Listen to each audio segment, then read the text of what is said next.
اعوذ باللہ من الشیطان الرجیم بسم اللہ الرحمن الرحیم نحمدہ ونصلی علی رسولہ الکریم۔ انتہائی قابل احترام سامعین و حاضرین، مجھ سے اچھے لوگوں، السلام علیکم ورحمۃ اللہ وبرکاتہ۔ دروشی پڑھ لیں۔ اللہم صلی علی محمد و آل محمد۔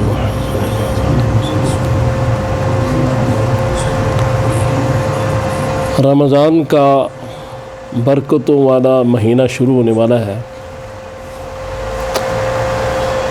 اس میں احادیث کے مطابق کوئی نیکی یا نفل فرض کے برابر شمار کی جائے گی، اور فرض جو ہے وہ 70 فرض کے برابر۔ اور ایک حدیث پاک میں ہے کہ ایک نیکی 10 کے برابر اور 10 سے 700 تک۔ اس لیے اسی بارے میں آج انشاءاللہ گفتگو ہوگی۔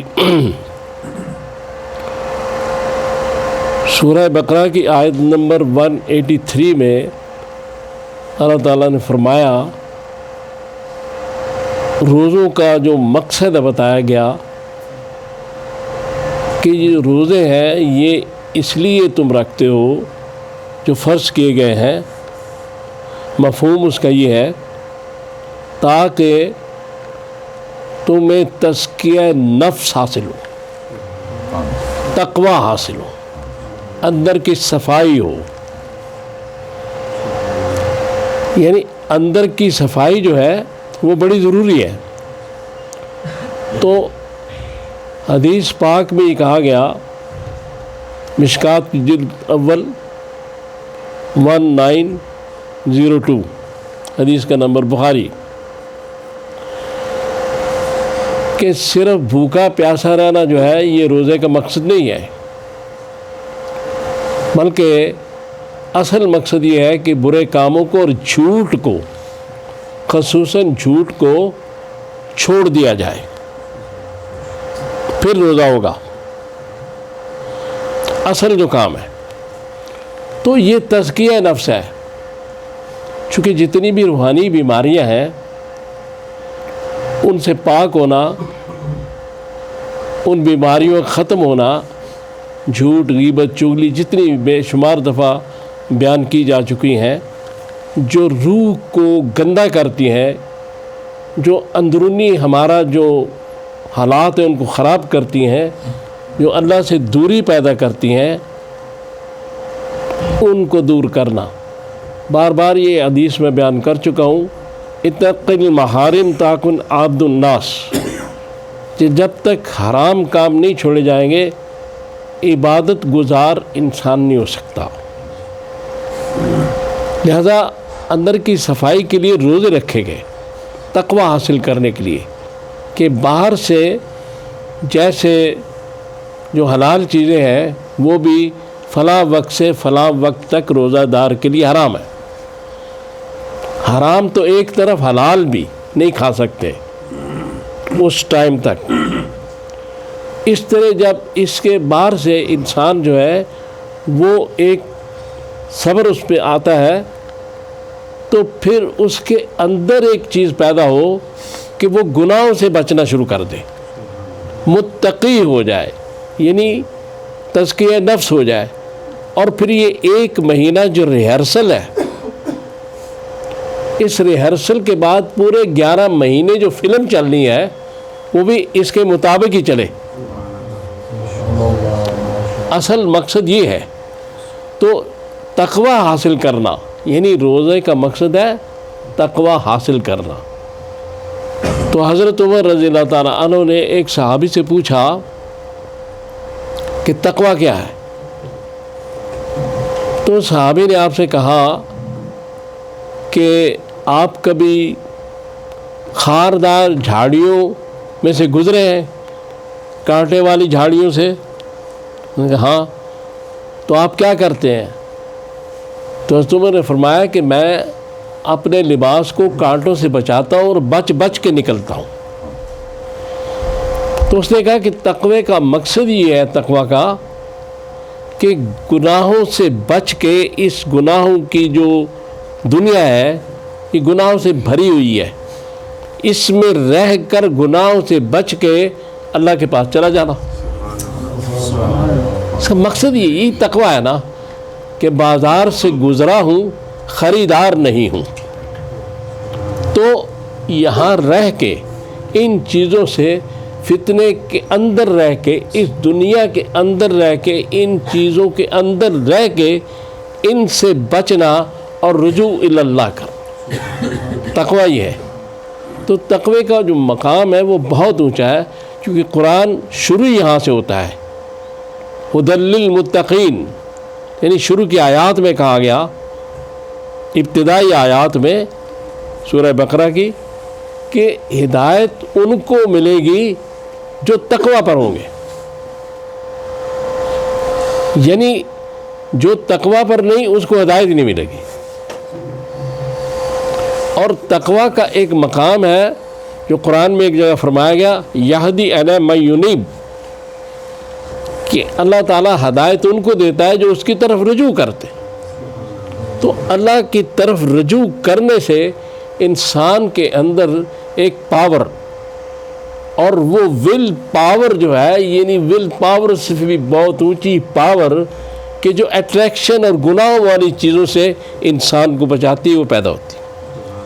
روزے کا مقصد بھی یہ ہے کہ ان چیزوں سے بچ رہے ہو، اب اندرونی جو تمہارے معاملات ہیں ان سے بھی ٹھیک ہو جاؤ، جھوٹ چغلی بغض جو اندر کی بیماریاں ہیں ان سے بھی دور ہو جاؤ.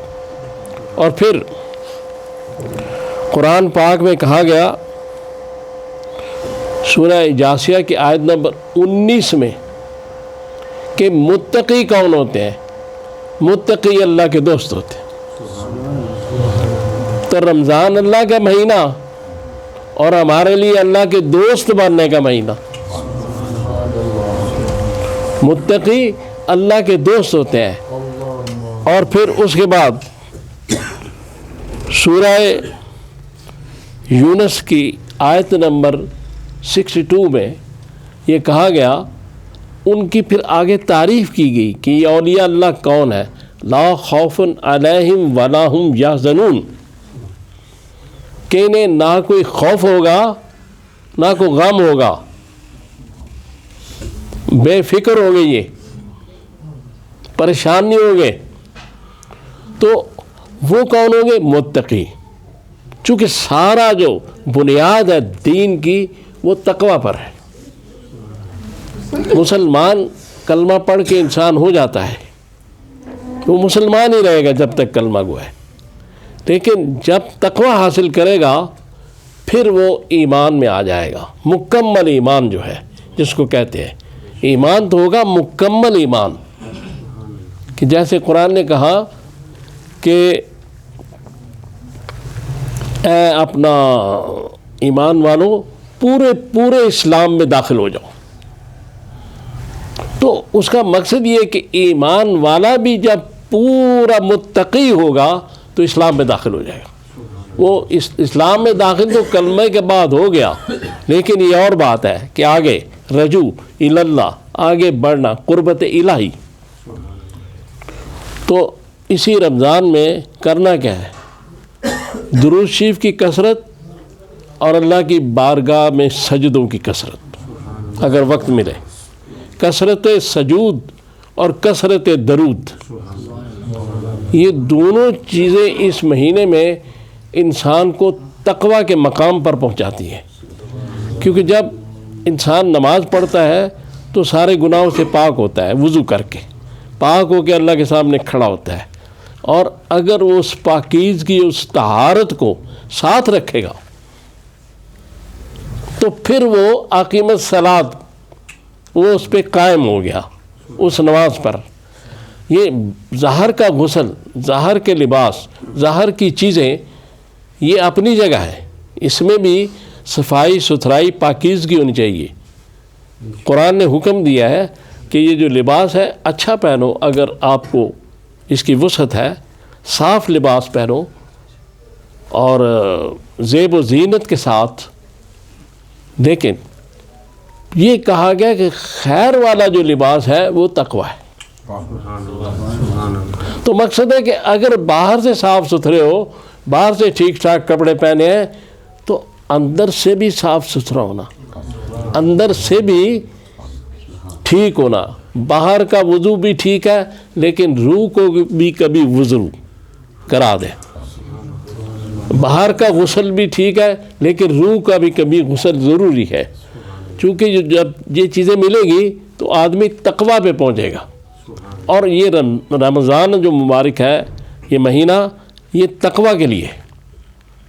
تو میں اب چاہتا ہوں کہ کچھ چیزیں یہاں میں ایسی بیان کر دوں کہ جو جن چیزوں سے روزہ نہیں ٹوٹتا, یہ فقہ حنفی کے مسلک کے مطابق ہے.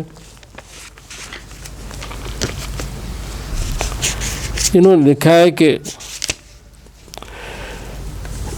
لدھیانی صاحب کی کتاب ہے, انجیکشن سے روزہ نہیں ٹوٹتا. پھر انہوں نے کہا ہے کہ کوئی روزے میں چیز زبان سے چکھ کر تھوک دی جائے تو روزہ نہیں ٹوٹتا. اگر کوئی کسی عورت کا خاوند ذرا سخت مزاج ہے, نمک کی تیزی یا کمی یا مرچ کی تیزی کمی برداشت نہیں کرتا, تو وہ بیوی جو ہے چکھ کے تھوک سکتی ہے, تاکہ بعد میں کوئی زیادہ مسئلہ پیدا نہ ہو اور اچھا کھانا بن جائے. پھر اس کے بعد انہوں نے لکھا ہے کہ تھوک جو ہے نگلنے سے روزہ نہیں ٹوٹتا. اکثر لوگ یہ سمجھتے ہیں کہ تھوک نہیں نگلنا چاہیے. اور اس کے بعد انہوں نے کہا ہے کہ یہ آنکھ میں دوا ڈالنے سے روزہ نہیں ٹوٹتا. کان اور ناک میں دوا ڈالنے سے روزہ ٹوٹ جاتا ہے, لیکن آنکھ میں ڈالنے سے نہیں ٹوٹتا. اس پہ بہت لوگ بحث کرتے ہیں, جی آنکھ میں جو دوا ڈالی جاتی ہے اس کا حلق میں مزہ آ جاتا ہے, اور وہ یہ چیزیں نہیں ہوتی. یہ جو احکامات ہوتے ہیں ان پہ ذاتی عقل کام نہیں کرتی. وضو آپ پانی سے کرتے ہیں مٹی ہٹانے کے لیے, اور تیمم آپ مٹی سے کرتے ہیں. تو یہ چیزیں تو وہی جانتا ہے جس نے حکم دیے ہیں. لہذا اس لیے یہ بھی ایک بات ہے جو اکثر لوگ پوچھتے رہتے ہیں. اچھا, اس میں بھول کے اگر وہ کھانا کھا لے روزے میں تو پھر روزہ نہیں ٹوٹتا. روزہ جو ہے وہ اس کی قضا ہوتی ہے, کفارہ نہیں ہوتا. روزہ ٹوٹ جائے گا, لیکن پھر وہ 60 مسکینوں والا کام نہیں ہے. بھول کر, قصداً نہیں, بھول کر اگر وہ کھا لے. اور اسی طرح قے کرنے والے کے لیے بھی حکم ہے. پھر اس کے بعد یہ ہے کہ یہ بازو میں بھی رگ والا انجیکشن جو ہے اس سے بھی نہیں روزہ ٹوٹتا, انہوں نے لکھا ہے. پھر یہ کہتے ہیں کہ سرما ڈالنے سے, تیل وغیرہ لگانے سے روزہ نہیں ٹوٹتا. مسواک سے روزہ نہیں ٹوٹتا. ٹوتھ پیسٹ سے اگر کوئی دانت صاف کرتا ہے تو وہ حلق تک نہ جائے. اس کے ذائقے کا کوئی مقصد نہیں, لیکن آگے اس کو نہیں جانا چاہیے. اگر کسی کے دانتوں سے خون آتا ہے تو خون حلق تک نہ جائے. اگر حلق تک گیا تو روزہ ٹوٹ جائے گا, لیکن پھر اس کی قضا ہی ہوگی. اسی طرح یہ دوسری چیزیں. اور پھر نہاتے ہوئے کوشش کی جائے کہ پانی گلے کے اندر نہ جائے. گلے کے اندر پانی نہاتے ہوئے چلا گیا تو روزہ ٹوٹ جائے گا. اسی طرح لکھا ہے کہ دانت نکلوانے سے روزہ نہیں ٹوٹتا. اور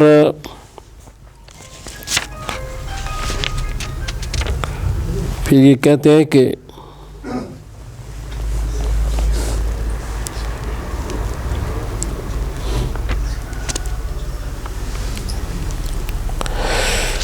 یہ جو بچوں کو پیار کیا جائے تو اس سے بھی روزہ نہیں ٹوٹتا. مرغی کے دورے سے روزہ نہیں ٹوٹتا. یہ فی الحال چیزیں انشاءاللہ اگر کسی کو کوئی ضرورت ہوگی تو پھر وہ بھی بتا دیں گے. تو اللہ تعالیٰ سے یہ دعا کریں کہ اللہ تعالیٰ مجھے اور آپ کو توفیق دے کہ ہم نے جو باتیں کہ ان پہ عمل بھی کر سکیں، اور دوسرا یہ جو رمضان کی ساری برکتیں ہمیں اللہ تعالیٰ عطا فرمائے، اور اس رمضان کو تلاوت قرآن میں، درود شریف میں، نوافل میں اور اچھے کاموں میں اس کو رمضان جو ہے ہمارا گزرے، اور ہم سب پہ مہربانی فرمائے۔ صلی اللہ تعالیٰ علی خیر خلقی محمد و آلہ و صحبہ اجمعین برحمتہ۔